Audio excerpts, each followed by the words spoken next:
ప్రభు నామంలో అందరికీ నా వందనాలు తెలియజేస్తూ ఉన్నానండి. మరి ప్రత్యేకంగా ఈ అవకాశం ఇచ్చిన దైవజనులకు, సంఘ నాయకులకు నా వందనాలు తెలియజేస్తూ ఉన్నాను. ఏదో బోధించాలని ఇక్కడ నిలబడలేదు, కానీ నాకైతే పాస్టర్ గారికి ఇచ్చేద్దామా, బాగాలేదు కాబట్టి ఇచ్చేద్దామా అని నిన్న కూర్చున్నప్పుడు కూడా నేను మధ్యలో వెళ్ళిపోతానేమో అనుకున్నాను. సడన్గా దేవునికి అప్పగించుకున్నాను, నేను మధ్యలో వెళ్ళకూడదు అని. దేవుడు మరలా నాకు ఆ శక్తిని అనుగ్రహించారు. ఏదేమైనప్పటికీ మనుష్యులంగా ఆ మహాదేవుని ఎదుట ఏ రోజు ఎన్నదగిన వారం కాదు కదండి. ఇప్పుడు మనం చదవబడిన వాక్య భాగము నాకు జ్ఞానము వచ్చిన దగ్గర నుంచి, వాక్య జ్ఞానము నాకు అవగాహన అవుతున్న దగ్గర నుంచి వింటున్నాం. యేసుక్రీస్తు ఆలయాన్ని ఎలా శుద్ధీకరించారు చాలా సంవత్సరాలుగా వింటున్నాము. మరి ఈ సంవత్సరం కూడా దేవుడు మనకు అవకాశంను అనుగ్రహించారు. ఎందుకు అనంటే, అప్పుడు ఆ దినాల్లో యెరూషలేముని చూడగానే, ఆయన ప్రవేశించి చూడగానే కన్నీళ్లు విడిచారంట. చాలాసార్లు దేవుని గురించి నేను ఆలోచన చేసినప్పుడు, ఎందుకు ఇంతగా మనుషులు వెంట పడుతున్నావు? మేము మాట వింటలేదు, నీ వాక్యానుసారంగా నడవట్లేదు, నీ పరిశుద్ధతను గురించి ఏమాత్రం కూడా ఆలోచన లేకుండా ఉన్నాం, నీ సన్నిధికి వచ్చినా భయం లేకుండా ఉన్నాం, ఎందుకు మమ్మల్ని మా వెనక పడుతున్నావు అన్నట్టు ప్రశ్న అండి నా మనస్సులో. నిన్న ఇట్లా మధ్యాహ్నం పూట ఆలోచన చేస్తున్నాను, ఏం చెప్పాలి. సిద్ధపడటానికి నాకు వారం రోజులు, నెల రోజులు టైం ఇచ్చినా ఆ క్షణం వచ్చే వరకు నాకు రాదు, వాక్యం రాదు. ఆ క్షణం వచ్చే వరకు రాదు. అలాగే ఇప్పటి వరకు దేవుడు అంటే నా సిద్ధపాటు, నా జ్ఞానము సరిపోవు దేవుని వాక్యాన్ని మాట్లాడటానికి. దేవా, నేనైతే ఒట్టిదాన్నో, మీరే నాకు సహాయం చేయండి అని ఇప్పుడు బలహీనంగానే మీ ఎదుట ఉన్నాను. నిన్నట్లా మధ్యాహ్నం పడుకునేటప్పుడు దేవుడు దేవుడు అనే మాట వినిపిస్తుందంటే జ్ఞాపకం వస్తుంది. చాలా విరివిగా దేవుడు అనే మాట మనము ఉపయోగిస్తాం. ఇంగ్లీష్లో అయితే గాడ్ అని ఉపయోగిస్తాం. దేవుడు అన్న పదానికి ఎంత మనము కొలమానం చెప్పగలం? ఈజీగా మాట్లాడుతున్నాను దేవుడు దేవుడు దేవుడు అని. దేవుడు అనే మాటకి ఎంత కొలమానం మనం ఇవ్వగలం? ఏమి వర్ణించగలం ఆయన గురించి కదండి. సమస్త మానవాల్ని చాలా ప్రేమతో తన రూపులో తన పోలిక చొప్పున చేసుకున్నాడు. ఎందుకనంటే కేవలం తనతో అంటిపెట్టుకొని ఉండటానికి, తనతో సహవాసము చేయటానికి. ఎలాంటి సహవాసం అంటే ఆయన ప్రేమించాడంట, అంతము వరకు ప్రేమించాడంట. అర్థమవుతుందా దేవుని ప్రేమ మనకు? చాలాసార్లు నేను అడుగుతూ ఉన్నాను, దేవా, నిన్ను ప్రేమించడం అంటే ఏంటో నేర్పించు. మనుషుల ప్రేమ తల్లిదండ్రుల, భర్త, తోబుట్టువుల, పిల్లల, ఎవరి ప్రేమ వరకు మనం ఆశపడినా ఏదో వెలితి, ఏదో అసంతృప్తి. నాకు తెలుసు నీ వాక్యం చెప్తుంది నిన్ను ప్రేమించమని, కానీ అది నాకు చేత కావట్లేదు కదండి. మేము ఫ్యామిలీ ప్రేయర్లో 1 యోహాను పత్రిక ధ్యానిస్తున్నాము. ఆయన మాట వినేవాడు ఆయన్ని ప్రేమించేవాడు. ఆయన ప్రేమిస్తున్నాను అని చెప్పుకునేవాడు తప్పకుండా ఆయన మాట ప్రకారం జీవిస్తాడు. ఇది వాక్యం చెప్తుంది. ఆ రీతిగా చూస్తే ఆ రోజు యేసుక్రీస్తు మనిషి రూపిగా ఉన్నారు. వచ్చారు యెరూషలేములోకి. చూడగానే అయ్యో అని దుఃఖంతో ఆయన హృదయం అంతా నిండిపోయింది. ఏంటి అంటే దాని పరిస్థితి బహుఘోరంగా ఉంది కదా. ఆ సర్వోన్నతుడైన దేవుని కుమారుడు, ఏకైక కుమారుడు చాలా సంతోషంగా మానవాళంతటినీ చేసుకొని ఒక ఉన్నతమైన ప్రణాళిక, శాశ్వతమైన ప్రణాళిక, క్షేమకరమైన ప్రణాళిక మానవాళి కోసం చేశారు. అది తప్పక నెరవేరుతుంది. అయితే ఎవరైతే మనందరికీ దేవుడు మంచి చెడు గ్రహించే జ్ఞాన వివేకాల్ని అనుగ్రహించాడు. ఎవరైతే ఆయన మాటకు స్పందిస్తారో, ఆయన మాటకు భయపడతారో, ఆయన మాటకు విధేయత చూపుతారో వారికి ఆ భాగ్యాన్ని ఆయన ఇవ్వబోతూ ఉన్నాడు కదా అండి. దేవుని యొక్క ఉన్నత ప్రణాళిక ఏంటంటే ఆయన కుమారుని సారూప్యంలోనికి దినదినము ఎదగాలి. ఆయన మెయిన్ మనం చెప్పగలిగేది ఏంటంటే ఈరోజు ఇక్కడ నిల్చున్నాము అని అంటే మనము ప్రేమించితమని కాదు, కానీ తానే మనలను ప్రేమించారు. ఈరోజు పరిశుద్ధులమని ఆలయంలో కూర్చోలేదండి. ఇక్కడ ఆయన చేత కడగబడవలసిన అవసరత ఉంది, సరిదిద్దబడాల్సిన అవసరత ఉంది. అందుకే ఇంకా మనకి దేవుడి అవకాశాన్ని ఇస్తూ ఉన్నాడు.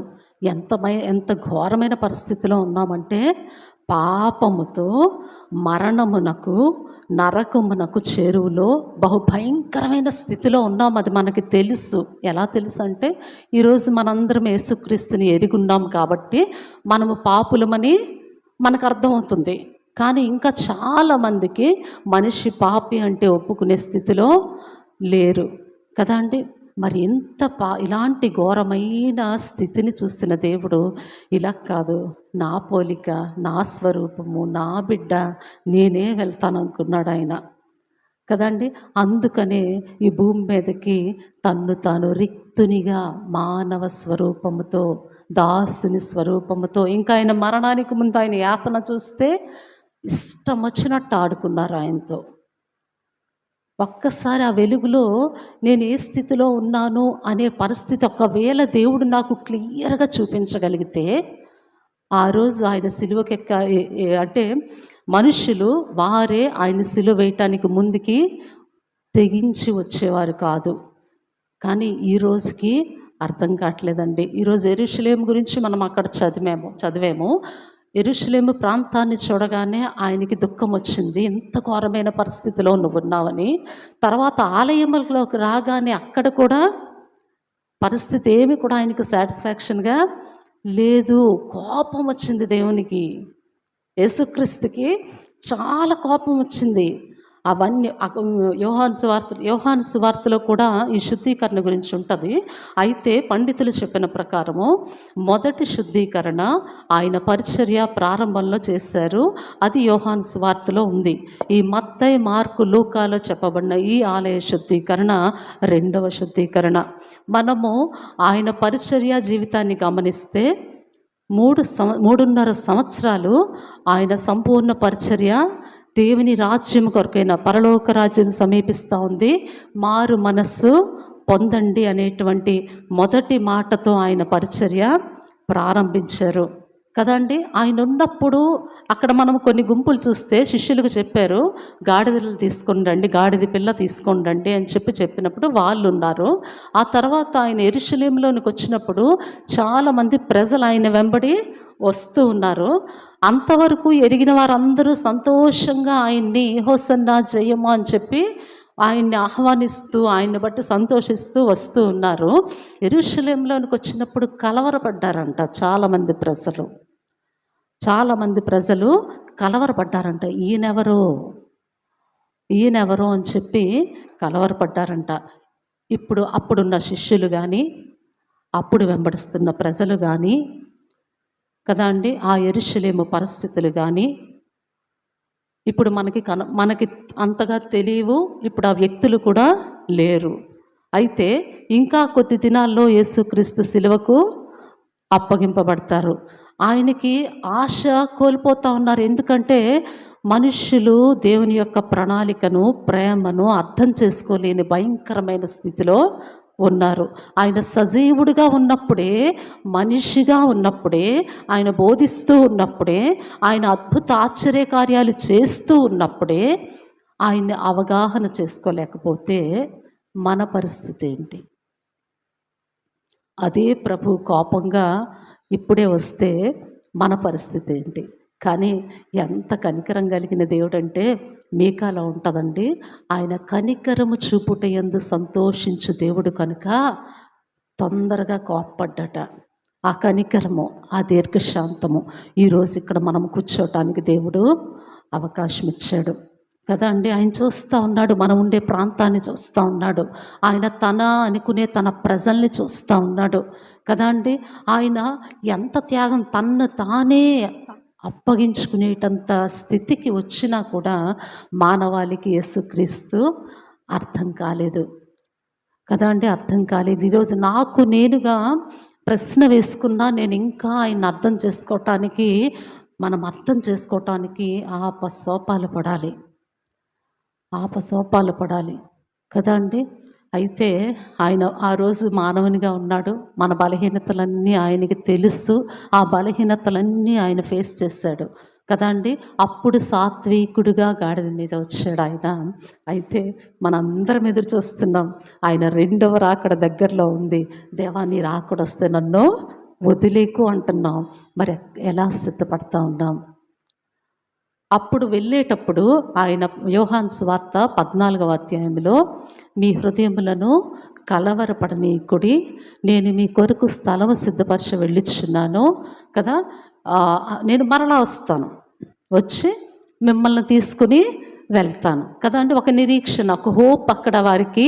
వారు సజీవంగా, యేసుక్రీస్తు సజీవంగా ఉన్నప్పుడు, మనుషులందరూ ఆయన చుట్టూ ఉన్నప్పుడు ఆయన ఇచ్చారు కదా అండి ఒక అవకాశం. వారు ఎలా ఉన్నారో, ప్రభు విషయంలో ఎలా జీవించారో, తర్వాత వారి జీవితాలు మనం అవి అవగాహన చేసుకోవటానికి మనం మన సమయాన్ని పెట్టద్దు. కానీ ఇదిగో మనందరం ఎదురు చూస్తూ ఉన్నాము రెండవ రాకడ కొరకు. ఈసారి ఆయన గాడిద మీద సాత్వికుడిగా అంత దీనత్వం వహించి రాడండి. ఆయన ఆయన ఏమన్నారు? మనుష్య కుమారునికి తల వాల్చడానికి స్థలమైనా లేదు. ఆయన రాజాది రాజు కదా అండి, తరతరాలకు యుగయుగాలకు రాజు. కేవలం నీ కొరకు, నా కొరకు సామాన్య మానవునిగా ఈ భూమి మీదకి వచ్చారు. నువ్వు అర్థం చేసుకున్నా, అర్థం చేసుకోకపోయినా, నువ్వు తిట్టినా, కొట్టినా, ఉమ్మినా, నువ్వు బళ్ళెముతో పొడిచినా ఒక్కటే చూస్తున్నాడండి ఆయన. ఆ కొద్ది క్షణాలు, కొద్ది గంటలు ఆయన ఓర్చుకోకపోతే మనము నరకానికి డైరెక్ట్గా వెళ్ళాల్సిందే. ఇంకెవరు దానికోసం చేసేవాళ్ళు లేరు. ఆ కొద్ది గంటలు ఆయన శ్రమను కానీ అనుభవించకపోతే మనము నరకానికి పాత్రులము. ఆ నరక యాతన చూశాడు కాబట్టి కొద్ది క్షణాలు, నాయన నీ చిత్తమైతే ఈ గిన్నెను నా యొద్ద నుండి తొలగించు అన్నాడు. కానీ నీ చిత్తమే, దేవుని యొక్క ఉన్నతమైన చిత్తము, మానవాళంతా ఆయన రాజ్యములో ఆయనతో పాటు ఉండాలి అనేది దేవుని ఉన్నతమైన ప్రణాళిక అండి. ఈసారి ఆయన రాబోతూ ఉన్నాడు, రాజుగా రాబోతూ ఉన్నాడు. మేము ఉదయకాలంలో ధ్యానం చేస్తూ ఉన్నాము. నేను అంటే యేసుక్రీస్తు ఏం బోధించారు అన్న విషయం మీద ప్రతిరోజు నేను మత్తయి సువార్త ధ్యానిస్తూ ఉన్నాను. ఇప్పటికి 3 నెలలు ఎంతో అయింది, కానీ అది మేము కంప్లీట్ చేయలేదు. అయితే 25వ అధ్యాయానికి వచ్చాము. 25వ అధ్యాయానికి వచ్చేటప్పటికి ఆయన రాకడ గురించి ఆయన మాట్లాడుతూ ఉన్నారు. ఒకసారి చూద్దాం. అది మత్తయి సువార్త 25వ అధ్యాయము 31వ వచనం. తన మహిమతో మనుష్య కుమారుడును ఆయనతో కూడా సమస్త దూతలను వచ్చినప్పుడు ఆయన తన మహిమగల సింహాసనం మీద ఆసీనుడయుండును. ఇప్పటిలాగా నీ వెనక నా వెనక పడే పరిస్థితి కాదండి. ఇంకా రాజుగా సింహాసనం మీద కూర్చుంటారంట. ఏమవుతుందంట? అప్పుడు సమస్త జనములు ఆయన ఎదుట పోగు చేయబడదురు. గొల్లవాడు మేకల్లో నుండి గొర్రెలను వేరుపరిచినట్లు ఆయన వారిని వేరుపరిచి, అప్పుడు శిష్యులకు, అప్పుడు తను వెంబడిస్తున్న ప్రజలకు నేను మరలా వస్తాను అన్నారు. ఈసారి వచ్చినప్పుడు అయ్యో నువ్వు ఇంకా సిద్ధపడలేదా, నేను మరలా వస్తాను అనేటువంటి స్థితి మరలా మనకి రాదండి. మరలా మనకి రాదు. అక్కడ కిందని చూస్తే ఆయన ఎట్లా పిలుస్తాడంట చూడండి. అప్పుడు రాజు తన కుడివైపున ఉన్నవారిని చూచి, నా తండ్రి చేత ఆశీర్వదింపబడిన వారులారా రండి, లోకము పుట్టినది మొదలుకొని మీ కొరకు సిద్ధపరచబడిన రాజ్యమును స్వతంత్రించుకొనుడి. అది ఇంకా నువ్వు ఆయన మాట ప్రకారము సిద్ధపడి, ఆయన మాటకు లోబడి, ఆయనకు భయపడి, ఆయన బిడ్డగా నువ్వు సిద్ధపడితే ఇంత చక్కగా ఆయన మనల్ని ఆహ్వానిస్తారంటండి. నా తండ్రి చేత ఆశీర్వదింపబడిన వారులారా, రండి, లోకము పుట్టినది మొదలుకొని మీ కొరకు సిద్ధము చేయబడిన రాజ్యమును స్వతంత్రించుకొనుడి. మన భక్తి అందుకొరకే కదండి. ఈ మధ్య నేను నా ఫ్రెండ్తో షాపింగ్కి వెళ్ళాను. ఆమె అన్యురాలు. బట్టలు కొంటున్నాం. ఒక 250 పెట్టి ఒక 2 చీరలు తీసుకుంది. ఏమి అని అంటే వాళ్ళ దేవుడికి పెడతదంట. చాలా అంటే ఏవి చీపో అవి చూశారు. చూసి ఎందుకు, నేను వెంటనే అడిగాను, దేవునికి అంటున్నావు అన్నాను. దేవుడికి అంటున్నావు కదా అంటే, అది మళ్ళీ నేను తీసుకొని ఇచ్చి, అది అక్కడ పేదవాళ్ళు వస్తారు కదా గుడి దగ్గర, వాళ్ళు తీసుకుంటారు అంది. ఈ దేవుడు అనే మాటకి మన అవగాహన ఏంటి? వారికి అర్థం కాలేదు. వారికి ఇక్కడికి వచ్చే వరకు, క్రీస్తు దగ్గరకు వచ్చే వరకు దేవుడు అనే మాట అన్య జనాంగానికి అర్థం కాదు. తర్వాత అక్కడున్న అమ్మాయితో చెప్తుంది, వాళ్ళు క్రిస్టియన్ కదా, అలాగే మాట్లాడతారు అని అంది. నాకు ఎందుకు అడిగానంటే, దేవుడు అనే ఆయనకి మనం ఏమిస్తే సరిపోద్ది? ఇంత చీప్గా ఆలోచించి కదండి పెట్టేది. ఫస్ట్ నువ్వు, తర్వాత పేదావిడ తీసుకుంటుందో తీసుకోదో తర్వాత విషయం. అసలు నువ్వు పెట్టేది ఎవరి పేరుని ఇస్తున్నావు కదా అండి. కనుక ఆ దేవుడు అనే మాటనే ఆలోచిద్దాం. అర్థమవుతున్నాడా మనకి? అర్థమవుతే నువ్వు ఆలయానికి వచ్చే తీరు మారిపోద్ది, నువ్వు ఆశించే తీరు మారిపోద్ది, నువ్వు నిరీక్షించే తీరు మారిపోద్ది కదా అండి. ఈరోజు దేవుడు మనల్ని చూస్తూ ఉన్నప్పుడు మనకి మనస్సాక్షిని మన హృదయంలో పెట్టాడు. ఆయన ఆత్మ చేత మనము ముద్రింపబడి ఉన్నాము. ధైర్యం ఉందా? ఆయన వస్తే అక్కడ మరి వ్యాపారం జరుగుతూ ఉంది, మత సంబంధమైన వ్యాపారం. అది వ్యాపారం చేసే వాళ్ళకి గొప్ప లాభసాటి వచ్చేది. అన్యజనాంగం ఉండాల్సిన ప్లేస్లో వీళ్ళు వ్యాపారం చేస్తూ ఉన్నారు. వాళ్ళకి వచ్చే కమిషన్ కొరకు ఇతర దేశాల నుంచి దేవుని ప్రజలు ఆ పండక్కి ప్రత్యేకించి ఎక్కడున్నా కూడా రావాలి. ఆ ఆలయంలో అర్పించటానికి వేరేవేవి పనికి రావు. ఆలయంలో అక్కడ అర్పించటానికి ఆ రోకలు వేరుగా ఉంటాయి. వారు తెచ్చిన రోకలు తెచ్చి ఇక్కడ మార్చి అవి దేవుని ఆలయంలో వాళ్ళు ఇవ్వాలి. అయితే వ్యాపారం చేసుకునే వాళ్ళు ఏం చేస్తున్నారంటే ఇదే అదును వాళ్ళకి కదండి. వారి కమిషన్ కొరకు వారికి ఆ దృష్టి లేదు. ఇది దేవుని ఆలయం, ఇక్కడ వీళ్ళు దేవునికి ఇస్తారు కదా అండి. ఇలాంటి లేదు. వాడి బిజినెస్ వాళ్ళకి బాగుండాలి. అసలు దేవుని ప్రజలు కూర్చోవలసిన చోట వ్యాపారం జరుగుతూ ఉంటే మరి ప్రభువుకి ఎంత కోపం వచ్చిందో కదా అండి. మరి ఈరోజు మన చుట్టూ పరిస్థితులన్నీ చూస్తున్నాం. యుద్ధాలు జరుగుతూ ఉన్నాయి, ఎక్కడా నెమ్మది లేదు. చిన్న పెద్ద, చిన్నపిల్లలు, యవనస్తులని లేదు. చాలా చోట్ల చాలామంది చనిపోతూ ఉన్నారు కదా అండి. వీలైనంత వరకు మనిషి భూమిని విడిచి వెళ్ళే లోపు ప్రభువుని ఎరిగి ఉండాలి. పరిస్థితులన్నీ మనకు తెలియజేస్తూ ఉన్నాయి. దేవుని రాకడ అతి సమీపంగా ఉంది. ఆయన వచ్చి అప్పటిలాగా కొరడా ఇలా చేసి కొట్టేటువంటి టైం అయితే లేదండి. జస్ట్ నువ్వు మేకల్లో ఉంటే నరకానికి, నిత్య శిక్షకు. అక్కడ మనం చూస్తే చూడండి, 40వ వచనం కాదు, 41వ వచనం. గొర్రెల్ని వేరు చేశాడు ఆయన. గొర్రెల్ని వేరు చేసి, నా తండ్రి చేత ఆశీర్వదింపబడిన వారలారా, మీ కొరకు సిద్ధపరచబడిన రాజ్యాన్ని స్వతంత్రించుకోండి అన్నాడు. 41 చూస్తే మేకలండి. అవి చూడండి, శపింపబడిన వారలారా, నన్ను విడిచి అపవాదికిని వాని దూతలకును సిద్ధపరచబడిన నిత్యాగ్నిలోనికి పోవుడి. అక్కడ ఏముంటుందంటే 46వ వచనం, వీరు నిత్య శిక్షకు, నీతిమంతులు నిత్య జీవమునకు పోవుదురు కదా. మనము వాక్యాన్ని వింటున్నాం. నిజంగా అసలు దేవుని ఎంత అద్భుతంగా మరి తన దైవజన్ని తన ఆత్మచేత నింపి ఉన్నది ఉన్నట్టు వాక్య సత్యాలను మన ఎదుటైతే ఆయన పెడుతున్నారు. మనకు ఒక్కటే అర్థం కావాలి, ఆయన మనల్ని చాలా ప్రేమిస్తున్నాడు. వాక్యము ఉన్నది ఉన్నట్టు ఇక్కడ నీకు బోధించబడుతూ ఉంది అంటే దేవుని ఆత్మ ఇక్కడ ఉన్నారు. ఆయన మనతో ప్రేమతో మాట్లాడుతున్నారు. ఆయన కొట్టి మాట్లాడాలంటే మాట్లాడచ్చు. నీకు హెచ్చరికగా అది తగులుతుందా? బుజ్జగింపుగా తగులుతుందా, ప్రోత్సహింపుగా తగులుతుందా? రేపు అనేది మన చేతిలో లేదు. ఆ దినాన్న ఉన్న శిష్యులు కానీ, ఆ దినాన్న ఉన్న జనులు కానీ ఇప్పుడు మనం వారి కొరకు మాట్లాడుకోవట్లేదు. మనము ఆ స్థానంలో ఉండి ఆలోచన చేద్దాము. ప్రభువు మనకు ఒక అవకాశాన్ని ఇస్తూ ఉన్నారు. దేవుని వాక్య గద్దింపుకు, హెచ్చరింపుకు, బుజ్జగింపుకు, ప్రోత్సహింపుకు నువ్వెట్లా స్పందిస్తున్నావు? ప్రేమిస్తున్నాడు కనుకే వాక్యము ఉన్నట్టు ఈరోజు నువ్వు వినగలుగుతా ఉన్నావు. దేవుడు విడిచిపెడితే అక్కడ దేవుని వాక్యం ఉండదండి, ఉండదు.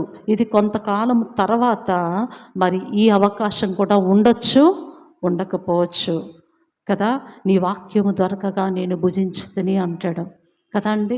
ఎంత వేగంగా వాక్యాలు అంటే దినాలకు తగ్గట్టు వాక్యాన్ని అవగాహన చేసుకుంటూ ప్రభు రాకడ కొరకు ఎదురు చూడాలి. ఎందుకు యేసయ్యా ఎంత వెంపర్లాట మా కొరకు కదండి. ఒక్కసారి కొలస్సీ పత్రిక చూద్దామా? కొలస్సీ పత్రిక ఒక్కసారి మనం చూద్దాము. ఆయన మన కొరకు ఎట్లాంటి ప్రణాళిక కలిగి ఉన్నాడు.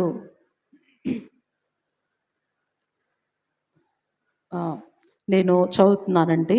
మన పరిస్థితి ఆలోచించేద్దాం. 1వ అధ్యాయము 13వ వచనం. ఆయన మనలను అంధకార సంబంధమైన అధికారములోంచి విడుదల చేసి తాను ప్రేమించిన తన కుమారుని యొక్క రాజ్య నివాసులనుగా చేసెను కదండి. ఆ పైన మనము చూస్తే, ఇంకా మనం ఆలోచన చేస్తే, ఆయన సారూప్యతలోనికి ఎదగటానికి, ఆయన బిడ్డలుగా మనం కొనసాగటానికి ఎంత ప్రయాసపడాలో పడాల్సిన దినాలు ఇవే. ఇంకా నెమ్మలంగా ఉంటే కుదరదు, ఇంకా నెమ్మదిగా ఉంటే కుదరదు కదండి. అంత సమీప దినాల్లో జీవిస్తున్నాం. ఆ దినాల్లో ఆయన మనుష్య రూపిగా ఉన్నారు. ఆయన యెరూషలేమును చూస్తూ ఉన్నప్పుడు, ఆలయ పరిస్థితిని చూస్తూ ఉన్నప్పుడు, ఇంకొద్ది దినాలే మనుష్య రూపిగా వారి మధ్య ఆయన ఉంటారు. ఇంకొద్ది దినాల తర్వాత ఆయన సిలువ వేయబడి కదండి మరి ఆయన వెళ్ళిపోతారు. మనుష్య రూపిగా ఆయన్ని ఆదరించి, ఆయన్ని తాకి, వారిని స్వస్థపరిచి, వారి కోసం అన్ని చేసే అవకాశం ఇంకా వారికి లేదు కదండి. ఆ దినాల్లో ఆయన ఏమన్నారంటే, చూసి నమ్మిన మీరు ధన్యులు, చూడక నమ్మిన వారు మరి ధన్యులు. ఈరోజు దేవుడు మనందరికి ఇచ్చిన రక్షణ, నిరీక్షణ కదా అండి. నమ్ముతున్నాం కదా, విశ్వాసం ఉంచుతున్నాం కదా, కనుక మనము ధన్యులం, మనం ధన్యులం.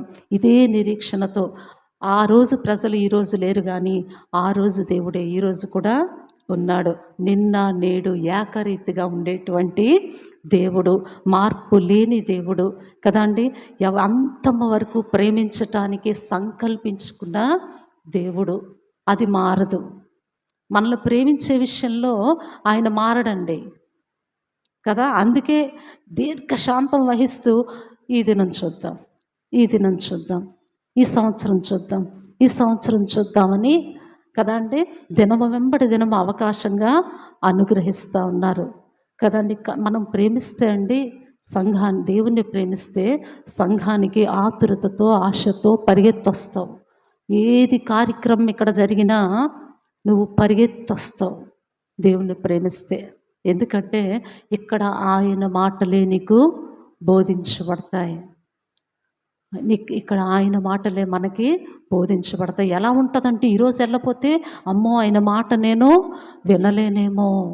వినలేనేమో. ఒకటి, అంధకార సంబంధమైన అధికారములోంచి మనల్ని విడుదల చేసి ఆయన కుమారుని రాజ్య నివాసులుగా చేయటానికి రెడీ అవుతున్న దేవుడు. ఆయన రాబోతూ ఉన్నాడు మనల్ని తీసుకెళ్ళటానికి. నిశ్శబ్దపాటు ఎక్కడుంది? అక్కడ ఎందాలు మనం చదివితే ఆయన దూతల్ని అందరినీ పంపి తన బిడ్డలందరినీ పోగు చేసినప్పుడు ఎవరు సిద్ధపడ్డారో వారు ఆయన రాజ్యంలోకి వెళతారు. ఎవరు సిద్ధపడరో ఆ నరకానికి వెళ్ళిపోతారండి. ఒకసారి ఆలోచించేద్దాం. నా దేవుణ్ణి నేను అర్థం చేసుకోగలిగానా? నాకు అర్థం అవుతున్నాడా? నాకు అర్థమైతే నేను ఆయన్ని ప్రేమిస్తాను. నాకు అర్థమైతే నేను ఆయన్ని గౌరవిస్తాను. నాకు అర్థమైతే నేను ఆయన మాటకు విధేయత చూపుతాను కదండి. ఇంకా మనం చూస్తే చూడండి, ఆ కుమారుని యందు మనకు విమోచనము అనగా పాపక్షమాపణ కలుగుచున్నది. ఆ కుమారుడు ఎవరంట, ఎలాంటి వారంట చూడండి, అదృశ్య దేవుని స్వరూపి అయి సర్వ సృష్టికి ఆది సంభూతుడై ఉన్నాడు. ఆ రోజు తోలనాడి కొట్టి సిలువ వేసి ఇష్టం వచ్చినట్టు చేసి అవకాశం ఇచ్చారండి ఆయన. మనిషికి ఆయన అవకాశం ఇచ్చారు. ఒక్కసారి యోహాను సువార్త 10వ అధ్యాయంలో మనం చూస్తే, నాకు నేనుగా నా ప్రాణం పెట్టాను, దాన్ని తీయటానికి ఎవరికి అధికారం లేదు, నేనే పెట్టగలను, నేనే తీసుకోగలను కదండి. అంత మరి సర్వశక్తి కలిగిన దేవుడు మనిషి ఇంత ఘోరంగా తోలనాడుతూ ఉంటే, ఉమ్మి వేస్తూ ఉంటే, నానా మాటలు మాట్లాడుతూ ఉంటే, గుద్దుతూ ఉంటే ఎందుకు ఓర్చుకున్నారు? మనం ఆయనకి కావాలండి. ఆయనంట అదృశ్య దేవుని స్వరూపి అయి సర్వ సృష్టికి ఆది సంభూతుడై ఉన్నాడు. ఎలాగనగా ఆకాశమందున్నవయు భూమి అందున్నవయు దృశ్యమైనవి కానీ అదృశ్యమైనవి కానీ, అవి సింహాసనములైన ప్రభుత్వములైన ప్రధానులైన అధికారములైన సర్వము ఆయన యందు సృజింపబడెను. ఏది నడుస్తుందో లోకంలో అన్నీ దేవుని ద్వారా జరుగుతూనే ఉన్నాయి. దేవుని ద్వారా ఆయనకు కనిపిస్తుంది ఎక్కడ అన్యాయం ఉంది, ఎక్కడ న్యాయం ఉంది, ఎక్కడ మనిషి దేవుడు అనే మాటకు భయపడుతున్నాడు, ఎక్కడ భయపడటం లేదు కదండి. తర్వాత ఆయన అన్నింటికంటే ముందుగా ఉన్నవాడు, ఆయనే సమస్తమునకు ఆధారభూతుడు. ఎవరు అంటే యేసుక్రీస్తు గురించే నేను మరలా ఒకసారి మనం జ్ఞాపకం చేసుకుంటే మంచిది అనేది నా అవగాహన అండి. నేను అందుకే దీన్ని తీసుకున్నాను. నేను ఒక్కసారి ఆయన్ని జ్ఞాపకం చేసుకుందాం. ఆయన ఎవరు, ఎందుకు నన్ను ప్రేమించాలి, ఆయన ఎవరు, ఎందుకు నా కోసం ఎంతగా తన ప్రాణాన్నే పెట్టాలి. అదృశ్య దేవుని స్వరూపి, సమస్తం మీద అధికారం కలిగిన సార్వభౌముడైన దేవుడు, సమస్తానికి ఆయనే ఆధారభూతుడు. సంఘమన శరీరమునకు ఆయనే శిరస్సు. తర్వాత మృతుల్లోండి లేచుటలో ఆయనే ఆది సంభూతుడంట. తర్వాత కిందకు వస్తే చూడండి, ఆయన యందు సర్వ సంపూర్ణత నివసింపవలననియు, ఆయన శిలువ రక్తము చేత సంధి చేసి ఆయన ద్వారా సమస్తమును, అవి భూలోకమందున్నవైనను పరలోకమందున్నవైనను వాటన్నింటినీ ఆయన ద్వారా తనతో సమాధానపరుచుకొనవలనని తండ్రి అభిష్టమాయను. తండ్రి యొక్క సర్వోన్నతుడైన దేవుని యొక్క ఉన్నతమైన పరిశుద్ధమైన ప్రణాళిక అండి. మన దేవుడు పరిశుద్ధుడు. ఆయన పదే పదే మాట్లాడుతున్నాడు, నేను పరిశుద్ధుడును, మీరు పరిశుద్ధులుగా ఉండండి. మీరు పరిశుద్ధులుగా ఉండుట దేవుని చిత్తము. నిజంగా ఆ మాటను మనం జ్ఞాపకం చేసుకుంటే, పరిశుద్ధుడైన దేవుని ఎదుట పాపముతో నిండిపోయిన నేను ఎక్కడ అంటే ఇక్కడే పెట్టుకున్నాడండి ఆయన. మనం అందరూ ఆరాధించేది దేవుడు లాంటి దేవుడు కాదు మన దేవుడు.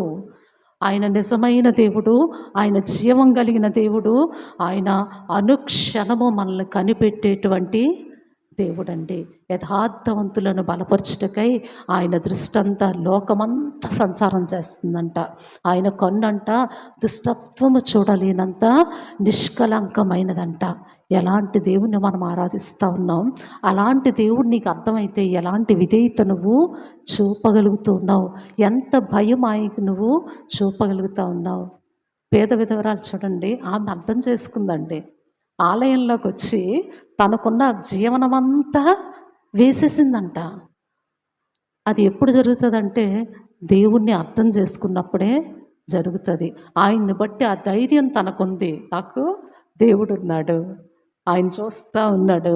బాగా ధనవంతులు ఉన్నారు, వేయలేదు, కానీ ఆ భేద విధవరాలు వచ్చి వేసింది. తర్వాత చూడండి, మరియు గతకాలమందు మన పరిస్థితి, ఆయనేమో సర్వోన్నతుడే, సర్వం మీద అధికారం కలిగిన వాడే, సర్వానికి ఆధారభూతుడే. మన పరిస్థితి ఏంటంట, 21వ వచనం, మరియు గతకాలమందు దేవునికి దూరస్తులను మీ దుష్క్రియల వలన మీ మనస్సులో విరోధభావం గలవారునై ఉండిన మిమ్మును కూడా తన సన్నిధిని పరిశుద్ధులుగాను నిర్దోషులుగాను నిరపరాధులుగాను నిలువబెట్టుటకు ఆయన మాంసాయుక్తమైన దేహమందు మరణము వలన ఇప్పుడు మిమ్మును సమాధానపరిచెను. ఇది ఆయన వాద.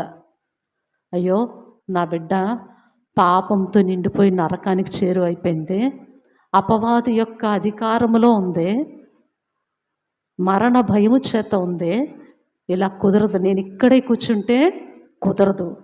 నా కుమారుడు, నా ప్రియ కుమారుడు ఎందుకు వచ్చాడంటే, ఎఫెసీ పత్రికలో కూడా ఉంటుందండి, ఆయన పరిమళ వాసనగా ఉండటానికంట, మనము దేవునికి పరిమళ వాసనగా ఉండటానికంట తను తాను సంపూర్ణంగా సమర్పించుకున్నాడంట కదా అండి. చరిత్రలో ఎంతకాని వింటాము, నాతో దేవుడు ఏం మాట్లాడుతున్నాడు, ఈరోజు దేవుడు నాతో ఏం మాట్లాడుతున్నాడు, ఆయన దృష్టికి నేను ఎట్లా కనపడుతున్నాను, కోపంతో కొరడా పట్టుకునే స్థితిలో ఉన్నానా, అయ్యో నేను ఇంకా ఆయన మాటకు వినకుండా ఆ యొక్క నాశనానికి చేరువలో ఉన్నానా, అయితే ఆయన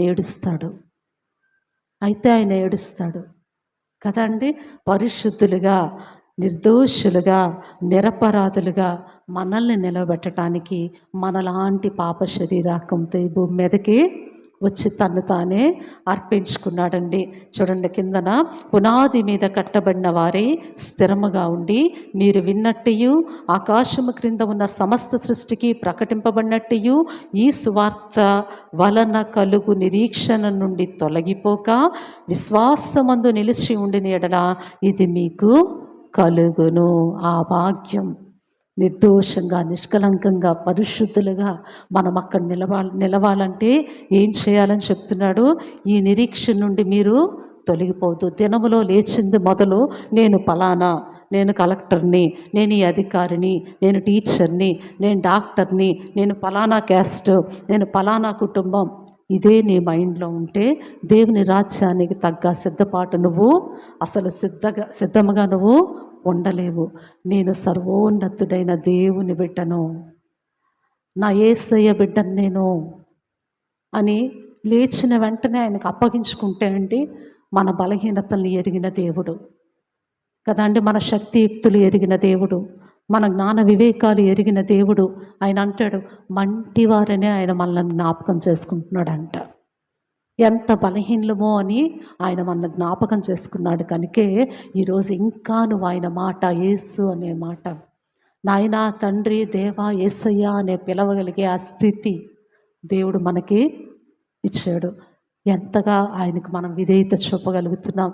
నేను చాలా చాలా చాలా విషయాలు చూపిద్దాం అనుకున్నాను, కానీ మనకు టైం చాలదు. కాబట్టి ఒక్కటే నేను మెయిన్ ఆలోచన ఏమి ఇవ్వాలనుకున్నానంటే, అసలు దేవుడు ఎవరో నాకు తెలుసా అనే ఆలోచన మీకు ఒక్కసారి మీ ముందు పెడదామా అనేటువంటి ఆలోచనతోనే ఇక్కడ ఉన్నాను. దేవుడు అంటే దేవుడు అనే 3 పదాలా, జీవోడి గాడ్ అనేది 3 పదాలా, ఎట్లా కనిపిస్తున్నాడు దేవుడు నీకు కదండి. ఒక్కసారి ఆలోచిద్దాం. ఆయన అనుకుంటే ఆయనకు శక్తికి మించింది ఏది కూడా లేదండి. కానీ ఎంత కనికర సంపన్నుడో ఆయన ప్రేమను అర్థం చేసుకుందాం, అడుగుదాం. దేవా, నిన్ను ప్రేమించడం అంటే ఏంటి, నువ్వేంటి నాయన, నా ఆయుష్కాలం ఎంతో నాకు తెలియదు, ఈరోజే నాది కదండి. మరి దేవుని యందు భయభక్తులు కలిగి ఉండుటే జ్ఞానానికి మూలం. అదే జ్ఞానం, దేవుని గురించిన జ్ఞానం లేకుండా ఈ లోకంలో జీవించడానికి నువ్వెంత జ్ఞానం సంపాదించుకున్నా అదంతా ఒకరోజు వేస్టే. కనుక దేవుని జ్ఞానం నేను కలిగి ఉన్నానా, ఆలోచిద్దామండి. ప్రభు కనికర సంపన్నుడు, ఆశ కలిగిన ప్రాణాన్ని తృప్తిపరచగలిగేటువంటి దేవుడు, సిద్ధపడేవాడిని తప్పకుండా తన రాజ్యంలో ఆనందంగా నిలవబెట్టుకోవటానికి ఇష్టపడే దేవుడు అండి. కనుక దేవుడు మనకిచ్చిన ఈ గొప్ప రక్షణ నిర్లక్ష్యం చేయకుండా, ఆ నిరీక్షణ నుండి తొలగిపోకుండా ఉంటే ఆ దినాన్ని మనం చూస్తాం, ప్రభువుని ఎదుర్కొంటాం, ఆయన రాజ్యంలో ఆయనతో కూడా సంతోషంగా తండ్రికి ప్రార్థన చేస్తారు, నాతో కూడా వీరుండాలి, నేనుండి చోట వీరుండాలి. మనందరి కోసం తండ్రి కుడిపార్శ్వం నుండి ప్రతిరోజు మన కొరకు విజ్ఞాపన చేస్తున్నాడు. కాబట్టే మన దినాలు ఇలాగ గడిచిపోతున్నాయి.